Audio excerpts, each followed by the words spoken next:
مادہ نہیں ہوگا تو آپ کام نہیں کر سکیں گے. اور اسی کا ایک دوسرا رخ ہے، جب آپ دعوت حق کے لیے کھڑے ہوگے پہلا قدم کیا آتا ہے؟ استہزاء، تمسخر، مذاق اڑانا، جس کی میں مثال اب دینا چاہتا ہوں محمد رسول اللہ صلی اللہ علیہ وسلم کی شخصیت سے. دیکھیے ہم کیا اور ہماری بساط کیا، ہم کیا مبلغ ہوں گے، کیا داعی ہوں گے، ہمارے اپنے دامن پر داغ ہوتے ہیں، لیکن یہ کہ محمد رسول اللہ کے دامن پر کوئی داغ تھا؟ ان کو تو سارے مکے والے الصادق الامین کہتے تھے، نہایت محبوب شخصیت تھے. ان کے لیے تو جا صادق جا الامین یہ الفاظ سننے میں آتے تھے، آنکھوں کا تارا. لیکن جب آپ نے دعوت اب شروع کی، اب قرآن مجید میں دیکھیے کسی نے کہا مجنون ہو گئے، دماغ خراب ہو گیا، پاگل ہو گئے، اجی شاعر ہے، کچھ شعر توڑ لیتے ہیں ہم پر ٹھوک جماتے ہیں. کسی نے کہا ساحر ہے، کچھ جادو سیکھ لیا. یہاں تک کہ ایسے بدبخت بھی پیدا ہوئے قرآن میں ہے ساحر کذاب، سحر کرنے والا جادوگر نہایت جھوٹا. یہ الفاظ کہے جا رہے ہیں کس کی شان میں؟ محمد رسول اللہ صلی اللہ علیہ وسلم. قرآن میں نقل کیا گیا یا ایھا الذی نزل علیہ الذکر انک لمجنون. کبھی آپ نے اس کا ترجمہ سوچا؟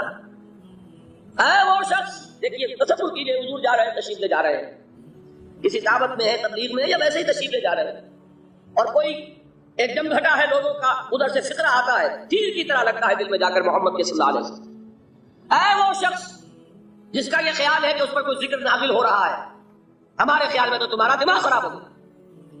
یا ایھا الذی نزل علیہ الذکر انک لمجنون کہا کرے گا. اور یہ نہ سمجھیے کہ حضور صلی اللہ علیہ وسلم کے قلب مبارک کو تکلیف نہیں ہے. میں قرآن سے ثابت کروں گا، میں کہیں کوئی کہانیاں بیان نہیں کرنا چاہتا. قرآن نے کہا وَلَقَدْ نَعْلَمُ أَنَّكَ يَضِيقُ صَدْرُكَ بِمَا يَقُولُونَ. اے نبی ہمیں خوب معلوم ہے صلی اللہ علیہ وسلم کہ جو کچھ یہ لوگ کہہ رہے ہیں اس سے آپ کا سینہ پھٹتا ہے، یہ جو گھٹن ہوتی ہے، صدمہ ہوتا ہے. أَنَّكَ يَضِيقُ صَدْرُكَ بِمَا يَقُولُونَ، ہمیں خوب معلوم ہے کہ جو کچھ یہ باتیں آپ کو سننی پڑ رہی ہیں، یہ کڑوی کسیلی بات، یہ جو فکرے چست ہو رہے ہیں، استہزاء ہو رہا ہے، تمسخر ہو رہا ہے.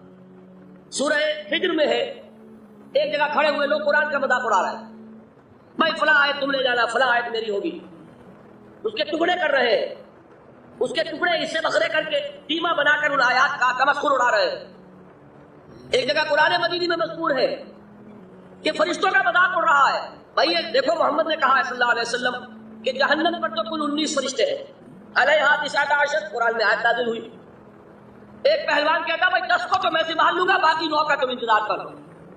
یہ باتیں آ رہی ہیں حضور کے کان میں. کلام الہی کے ساتھ کیا سلوک ہو رہا ہے، مجھ پر کیا فکرے جس کیے جا رہے ہیں، مجھ پر جس طریقے سے استہزاء اور تمسخر کا رویہ اختیار کیا گیا ہے، دل بھج رہا ہے، دل میں صدمہ ہے. دیکھیے سورہ نون ہے، اور میرے نزدیک یہ دوسری وحی ہے جو حضور پر نازل ہوئی ہے، اس کی ابتدائی آیات نون والقلم وما یسطرون ما انت بنعمت ربک بمجنون وان لک لاجرا غیر ممنون وانک لعلی خلق عظیم فستبصر ویبصرون بأیکم المفتون ان ربک هو یعلم بمن ضل عن سبیلہ وهو اعلم بالمہتدین. نون قسم ہے قلم کی اور جو کچھ یہ لکھتے ہیں. اے نبی آپ اپنے رب کی نعمت سے مجنون نہیں. یہ کیوں کہا جا رہا ہے؟ حضور کو جو صدمہ پہنچا ہے وہی نازل ہوئی ہے دلجوئی کے لیے، تسلی کے لیے. آپ کیوں برا منا رہے ہیں؟ اے نبی آپ کیوں صدمہ اور رنج اور اندوہ محسوس کر رہے ہیں؟ ان بدبختوں کے کہنے سے کوئی آپ مجنون ہو جائیں گے؟ مانتا بے نعمت ربک بمجنون وَإِنَّ لَكَ لَأَجْرًا غَيْرَ مَمْنُونٍ. آپ کو جو یہ صبر کرنا پڑ رہا ہے، آپ کو جو یہ جھیلنا پڑ رہا ہے، اس کی وجہ سے آپ کو وہ اجر ملے گا جس کا سلسلہ کبھی منقطع نہیں ہوگا. وَإِنَّكَ لَعَلَىٰ خُلُقٍ عَظِيمٍ. اور اے نبی آپ تو خلق عظیم کے حامل ہیں. آپ کا اخلاق، آپ کا کردار، آپ کی سیرت، آپ کی شخصیت میں طہارت، نفاست، پاکیزگی، آج تک دنیا نے کوئی پاگل، کوئی مجنون ایسا بھی دیکھا؟ یہ ساری باتیں اللہ تعالیٰ حضور کی دلجوئی کے لیے فرما رہا ہے. اس سے آپ اندازہ کیجئے کہ کتنا صدمہ ہوتا ہوگا. یہی ہے، اس ساری چیز کو جمع کیجئے تو یہ چیز کیا ہے؟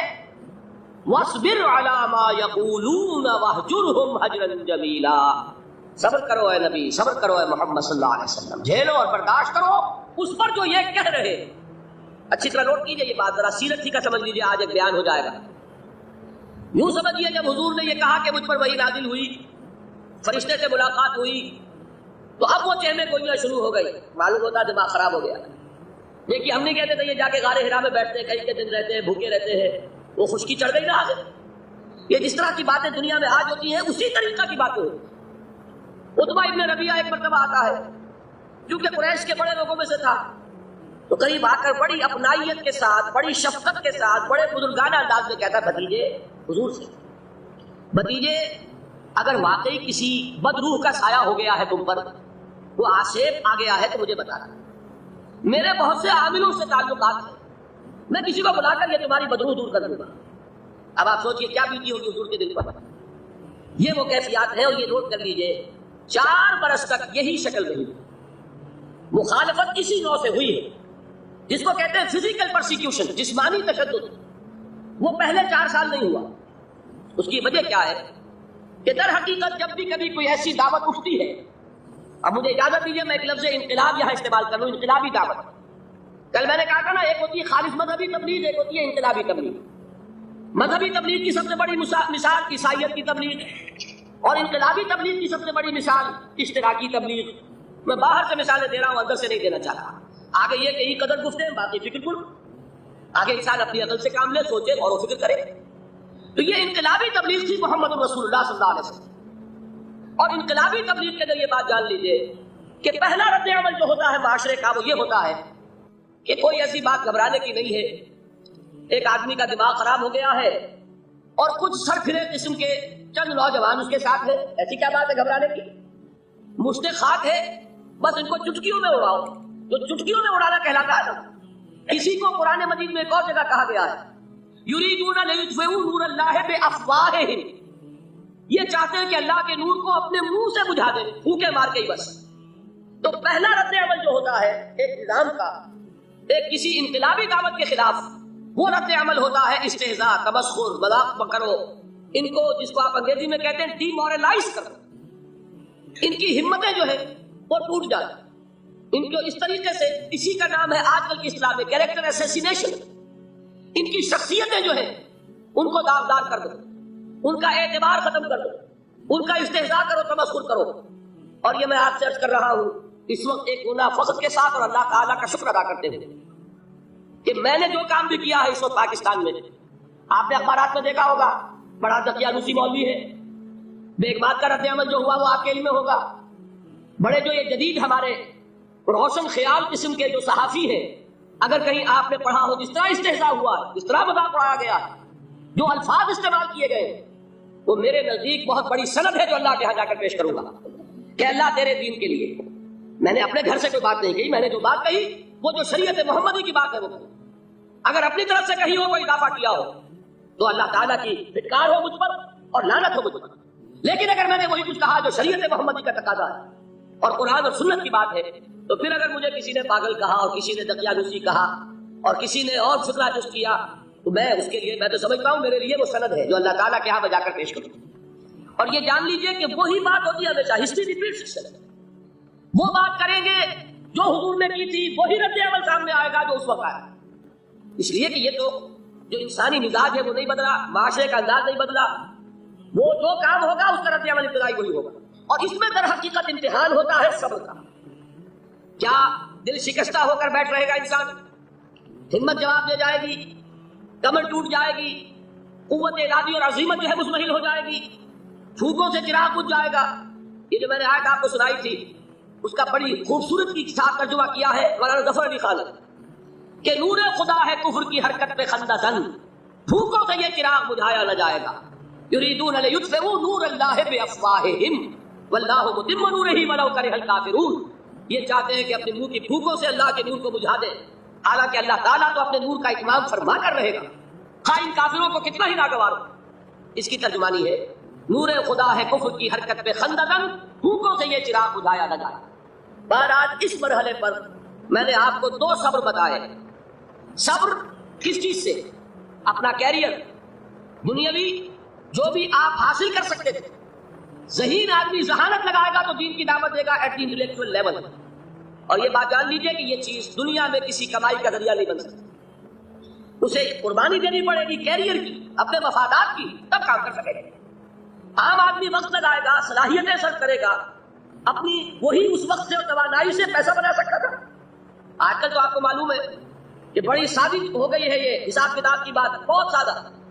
ایک انسکلڈ لیبرر کا 1 گھنٹہ برابر ہے اتنے روپے کے، ایک اسکلڈ لیبرر کا 1 گھنٹہ برابر ہے اتنے روپے کے۔ آپ تو ہر چیز کاؤنٹ کر سکتے ہیں، میئر کر سکتے ہیں۔ جو شخص سے گھنٹہ لگا رہا ہے اس نے کچھ پیسہ خرچ کیا ہے، اسی وقت کو لگا کر وہ پیسہ بنا تھا، اسی ذہانت اور صلاحیت سے وہ کمائی کرتا تھا، ادھر لگایا۔ تو وہ جو کمی ہو رہی ہے اس کو برداشت کرنا، اس کو جھیلنا اور خوش دلی سے برداشت کرنا، یہ سمجھنا کہ در حقیقت یہ سب کچھ کیا ہے کہ اللہ تعالیٰ کے ہاں اس کا جو ثواب ملے گا۔ یہ صبر کا ایک رخ، اور استہزاء ہو، تمسخر ہو، مذاق اڑے، فطرے چست ہو، دقیانوسی کہا جائے، ریئیکشنری کہا جائے، یہ بڑے ریئیکشنری ہے، یہ بڑے پچھلے زمانے کے لوگ ہیں، اگلے وقتوں کے ہیں یہ لوگ، انہیں کچھ نہ کہو۔ جو کہا جائے سنو، وَاصْبِرْ عَلَىٰ مَا يَقُولُونَ وَاهْجُرْهُمْ هَجْرًا جَمِيلًا، اور صبر کیجئے محمد صلی اللہ علیہ وسلم۔ دیکھیے کوئی پہلو ایسا نہیں ہے جس میں ہمیں ہدایت قرآن مجید سے اور سیرت محمد صلی اللہ علیہ وسلم سے مل رہا ہے۔ اگر اللہ تعالیٰ مقام دعوت پر فائز ہونے کی توفیق عطا فرما دے تو جو مرحلے پیش آئیں گے وہ آپ کو نظر آ جائیں گے سیرت محمدی میں صلی اللہ علیہ وسلم، اور اس وقت حضور سے جو کہا گیا اس سے آپ کے دل پر بھی، اس کے زخمی جو آپ کا دل ہے، آپ کے احساسات ہیں، اس پر مرہم رکھا جائے گا۔ وَلَقَدْ نَعْلَمُ أَنَّكَ يَضِيقُ صَدْرُكَ بِمَا يَقُولُونَ، ہمیں خوب معلوم ہے کہ جو کچھ آج تمہیں سننا پڑ رہا ہے اس سے تمہارا سینہ پھٹتا ہے، تمہیں رنج اور صدمہ ہوتا ہے، لیکن وَاصْبِرْ عَلَىٰ مَا يَقُولُونَ، جو کچھ یہ کہہ رہے ہیں اس پر صبر کیجئے، اس کو جھیلیے اور برداشت۔